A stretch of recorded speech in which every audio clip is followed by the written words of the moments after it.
Depuis la parution de l'Inceste, en 1999, la romancière est coutumière des coups d'éclat. Chantre de l'autofiction, elle raconte par le menu ses aventures sentimentales-érotiques, au risque de briser des vies. Un moment de télévision, dit-on, soit une esquance qui restera dans les annales du PAF. Toute la nuit les tweetos se sont déchaînés sur la joute entre François Fillon et Christine Angot, un vieux surprise de l'émission politique sur France 2, jeudi 23 mars. L'écrivain et le candidat LR la présidentielle se sont charpés. Il fallait s'y attendre.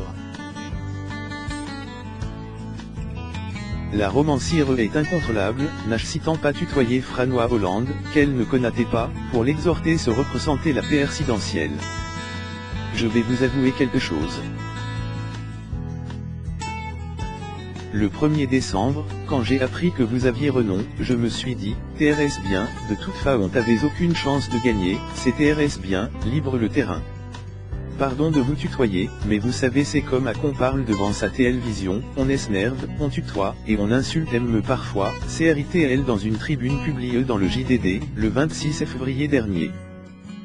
Christine Angot, N. Châteauroux, dans l'Indre, il y a 59 ans, a été propulée sur le devant de la scène littéraire avec son air si l'inceste, Stock, en 1999, mélange de confession sur une liaison homosexuelle et de réminiscence d'une relation incestueuse avec son PRE, qui a été vendu PRS de 50 000 exemplaires.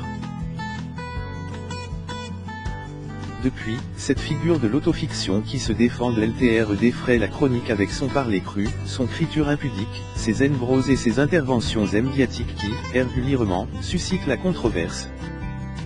Veuve noire et cabriole. L'émission TL l'adore. Ou plus t'es adore-il qu'on la déteste.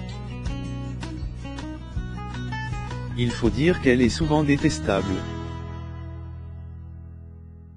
Souvent de TRS mauvais poil, elle appellerait cela de la franchise, et fracassante avec ses interlocuteurs elle s'est démarquée en quittant le plateau de Laurent Ruquier en 2015 pour ne pas avoir faire face Michel Houellebecq.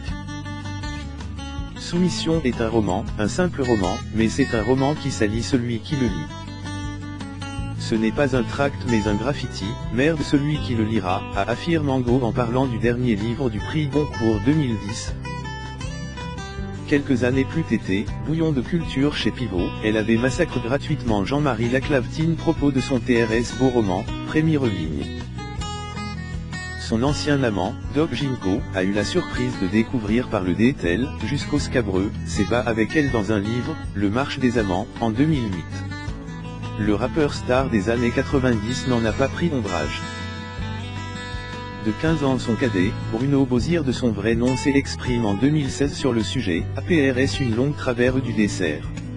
Ce que j'aime chez Christine, c'est son CT araigneux, veuve noire.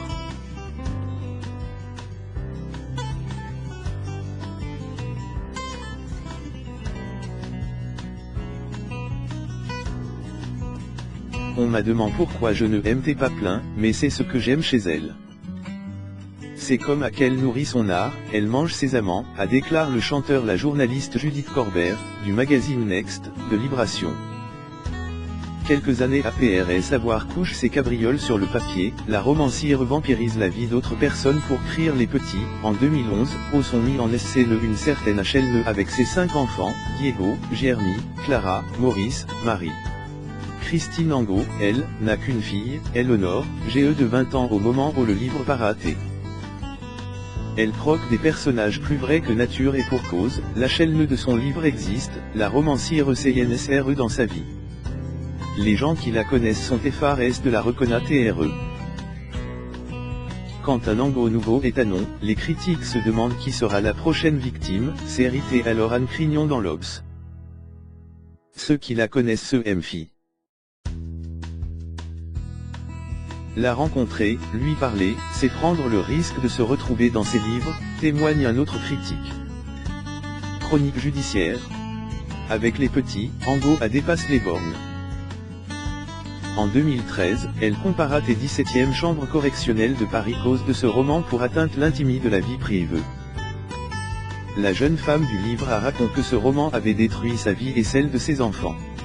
Je veux que vous compreniez la souffrance que mes enfants et moi avons subie cause de Christine Angot. la parution de son livre, GTENT de mettre fin mes jours.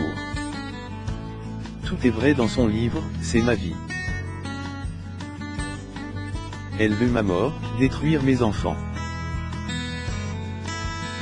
Explique l'Express. La victime, dont la romancière ADJ croque la vie, était condamnée pour cela. Car dans le marche aux amants, il n'y avait pas que Doc Ginko, mais cette femme, DJ, dont l'ex-mari était le compagnon de l'auteur. Sous la menace d'une procédure judiciaire nanterre, la romancière avait accepté de dédommager Lise Bidois à hauteur de 10 000 €. Cette fois, la romancière est condamnée plus lourdement. Le 27 mai 2013, la 17e chambre du tribunal de grande instance, et spécialiste dans les affaires de presse et d'édition, ordonne Christine Angot de verser 40 000 € Lise Bidois, qui s'est reconnue dans les petites. Une condamnation rare pour l'écrivain qui jouissent d'une libère de séhération. En novembre 2015, celle qui a déjà été couronnée du prix France Culture en 2005 et du prix de Flore en 2006, est récompensée du prix Décembre pour son roman Un amour impossible, Flammarion. 3 mois peine PRS sa sortie en librairie, son livre c'est Arac 85 000 exemplaires. Elle y raconte l'histoire de la rencontre entre sa MRE, employée à la sécurité sociale, et son PRE, traducteur au PRS des institutions européennes, la fin des années 1950 ch Tauroux. Une œuvre ne pas manquer. Les critiques sont diverses. Elle y raconte nouveau l'inceste, sans respirer, comme c'est hérité sur la 4e de couverture. Mais nouveau un an plus tard, elle quitte les colonnes littéraires pour se retrouver au cœur de la chronique judiciaire. Le 2 avril 2016, Angot est mise en examen pour diffamation publique à PRS. Un article publié dans Libération mettant en cause l'éditeur d'Édouard Louis, Christophe Luquin. Selon elle, la maison d'édition fondée par ce dernier publierait des textes caractère essentiellement pédophiles. Mais le dossier attend toujours des renvois au tribunal correctionnel. Gageons que cette nouvelle affaire se retrouvera dans son prochain roman.